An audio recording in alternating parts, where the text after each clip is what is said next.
July 4th, 1776 is the greatest day in world history. Not only is it the day America was born, it's the day freedom was invented. But that precious freedom was hard-won and nearly lost in a bitter Revolutionary War that would change the course of world history.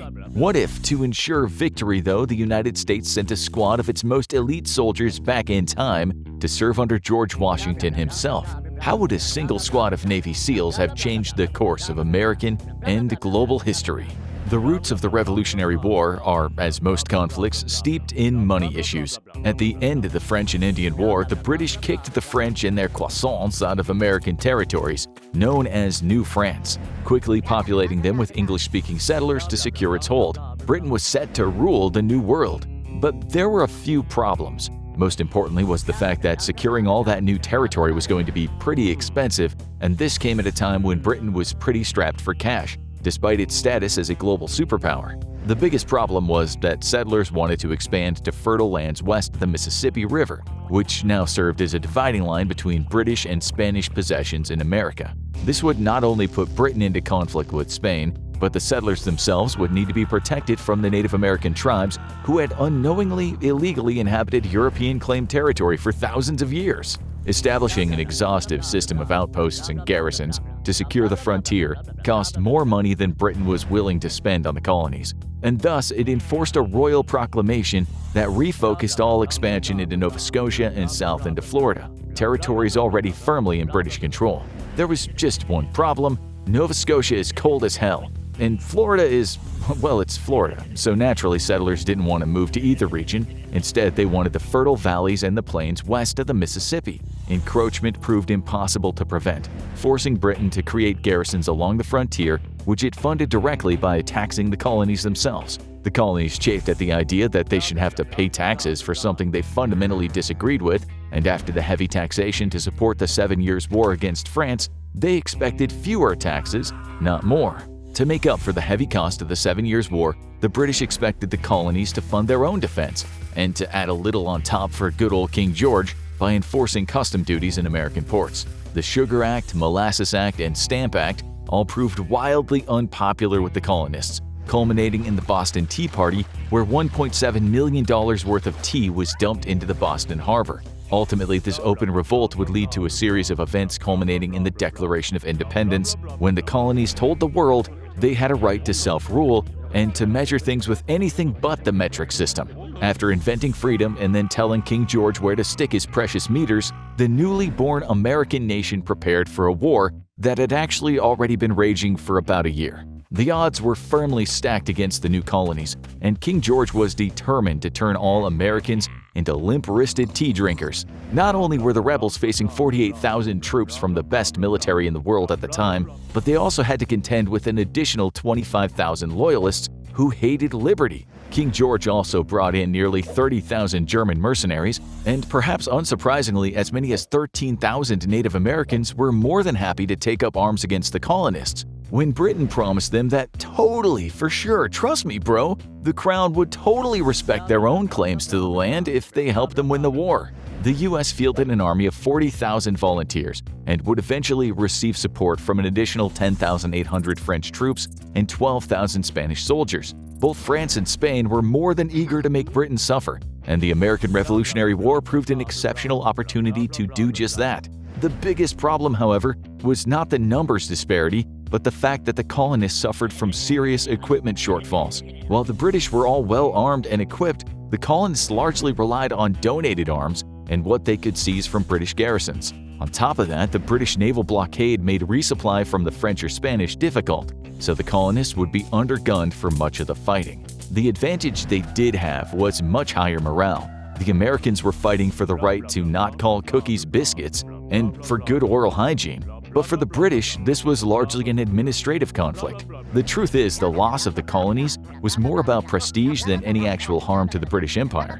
The Americans had proven themselves absolutely difficult and annoying to rule, arguably costing the Crown more than the value it got back in return.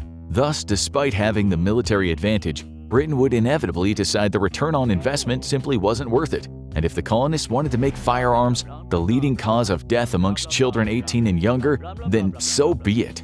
But even with what was largely a token force in the American colonies, the British still nearly succeeded in crushing the revolution and ending liberty forever, everywhere around the world. What impact then would the current and sole global superpower have on its own Revolutionary War if it could send a single squad of the most elite soldiers back in time?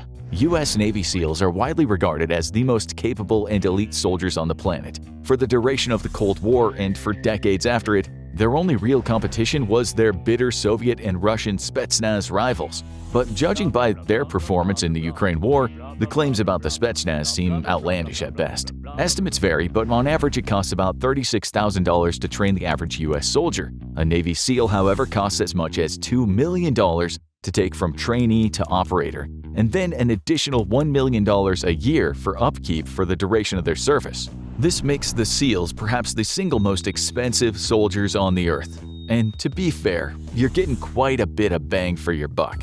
SEALs have a staggering dropout rate between 70 and 85%, and serious injuries, even death, are not unheard of during training. Even after initial training, however, many would-be SEALs either drop out or are forced out by injuries or other factors before they get to their first operational units. And no SEAL can earn a trident and their place on a team without the approval of the rest of said team. The SEALs are so elite that even the CIA's Special Activities Center recruits almost exclusively from their ranks. When the U.S. needs the impossible done, it calls on the SEALs, taking their name from their ability to be delivered by sea, air, or land. SEALs specialize in infiltrating deep into enemy territory to carry out extremely sensitive missions against high-value targets. Their missions can range from capturing high-value enemy VIPs or rescuing friendly ones to sabotage and even the clearing or demolition of man-made or natural obstacles before an amphibious landing.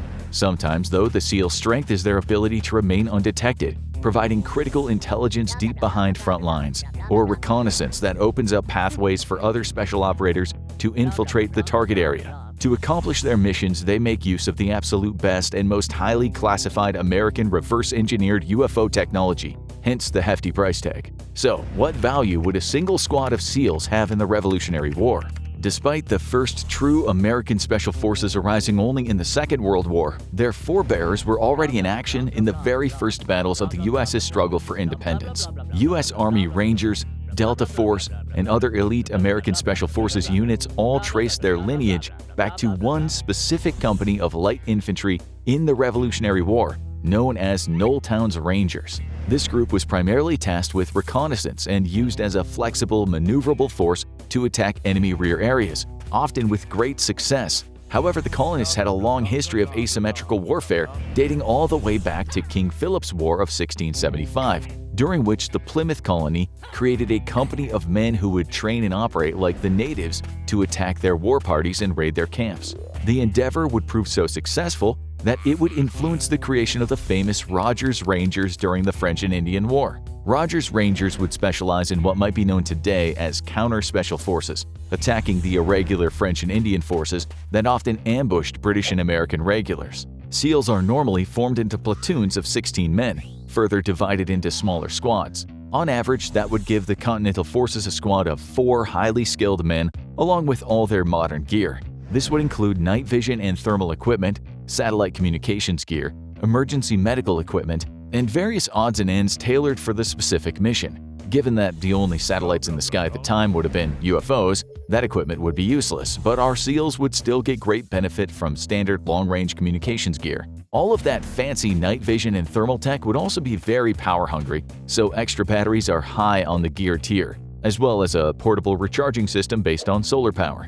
Given advances in portable solar power technology for Special Operations Forces, our SEALs are set to keep their modern tech working for quite a while. The question is, how can our SEALs be employed for maximum impact? Or where can they provide the best value for the Continental Army? The bread and butter of SEALs is deep infiltration and direct action against high-value targets. But the advantage of sending a team of SEALs back in time is their flexibility. Mission priority will determine the specific SEALs sent back in time and their equipment. Despite specializing in deep reconnaissance, this is probably the least effective way to employ our SEALs. The colonial army had a large network of spies and sympathizers who fed them a steady diet of information, and warfare in the Revolutionary War was far less mobile than modern war. This makes using SEALs to report on enemy movements and troop composition an inefficient use of their capabilities. This work is best left to the real spies and scouts at the time, though of course their long-range communications gear would be extremely useful in this role.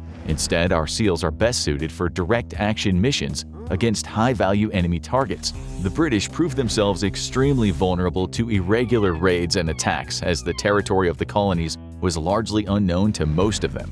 At the time, America was still pretty wild, largely free of large urban settlements with a healthy population of Bigfoot and other wild animals. The British would often be forced to move their troops through thick wilderness to reach their destination. With almost zero regard for irregular warfare, this often made them extremely vulnerable to American Rangers and other forces who specialized in quick hit-and-run attacks. Even with just 4 SEALs, though, the impact they could have would far outstrip anything the colonists could hope for. Armed with weapons like the HK-416 carbine, with a 40mm grenade launcher slung underneath, and the MK-48 machine gun, our SEALs are packing as much firepower on their own as a significant portion of any British force they face, and they would be able to deliver that firepower from ranges that far exceed anything the British could hope to counter. Even brief ambushes by a pair of MK-48 gunners backed up by 40mm grenade fire from their 2 teammates would exact an extremely heavy toll on marching British forces, with our SEALs disappearing into the wilderness before any sort of counterattack could be organized. Then there's the ability to simply delete high-value enemy personnel through the use of long guns. The Macmillan TAC-338 carried by a SEAL sniper can reach out and touch someone at a range of over 1,600 meters. If the US felt like trolling the British Redcoats, they could send a SEAL back in time with the M82 50 caliber anti-material rifle. Despite there being literally no target worth using a 50 caliber sniper rifle on, the sight of British officers having their chests imploded from over a mile away would be hugely demoralizing to enemy forces and destabilizing to the war effort at large by the elimination of highly trained British officers, something the Americans were already doing with their own far less effective snipers. But as much fun as it would be to see SEALs carrying out ambushes with fully automatic weapons and grenade launchers, even this is probably not the best use of their talents. Instead, our time-traveling SEALs can be put to far greater use by never firing a gun in the first place. One of the biggest hurdles to the revolutionary struggle was the British blockade of American ports. This had a strangling effect on the American economy, already struggling to finance a very costly war, and it kept badly needed European military aid out, or forced it to take far more circuitous and time-consuming routes that often left rebel forces undergunned. Like their animal kingdom counterparts, SEALs love the water, and destroying high-value targets in water is basically a wet dream for any SEAL. The first specialty of any Navy SEAL is underwater demolition, and it's why the service's ancestors existed in the first place during World War II. Armed with a variety of limpet mines and other explosives and personal underwater mobility devices, our SEALs could easily infiltrate out to British ships sitting at anchor completely undetected and attach demolition charges or mines to their hulls. Then it's as simple as returning to shore and watching the fireworks. Even more than eliminating enemy VIPs or mowing down rows of redcoats with modern machine guns, the sinking of very expensive warships would be a critical blow to the British war effort. With France joining the war in 1778, the British Royal Navy was in a crisis, and it could no longer afford to concentrate its naval forces on the conflict in America. The French had already begun to wreak havoc across vital British trading lanes in the Caribbean, and now there was a pressing need to secure home waters and other vital trade lanes abroad. The surrender of Lord Charles Cornwallis at Yorktown in October 1781 is largely seen as the nail in the coffin for the British effort to make Americans drive on the wrong side of the road. The truth, however, is that naval defeats at the hands of the French had already decided the outcome of the American Revolutionary struggle. Our SEALs could hasten that inevitable end by targeting British warships earlier in the war and systematically sinking them one by one. Even while far from shore, SEALs could reach their targets under the cover of darkness, using quick, agile sloops, and then diving from them a few miles away. Personal underwater mobility equipment would power them all the way to their target and back again for pickup. The only time British ships wouldn't be vulnerable was when at sea or on the move. but they could only stay away from ports and coastal waters for so long before needing resupply, making them vulnerable once again. The loss of multiple high-value warships would be a devastating military and economic blow to the maritime British Empire. It would also open up American ports to friendly shipping, but even more importantly, rather than win the war on its own, it would likely invite France to join the effort far sooner than they did, and with far greater effect. Now go check out What If an F-22 Time Traveled to Germany in World War I, or click this other video instead.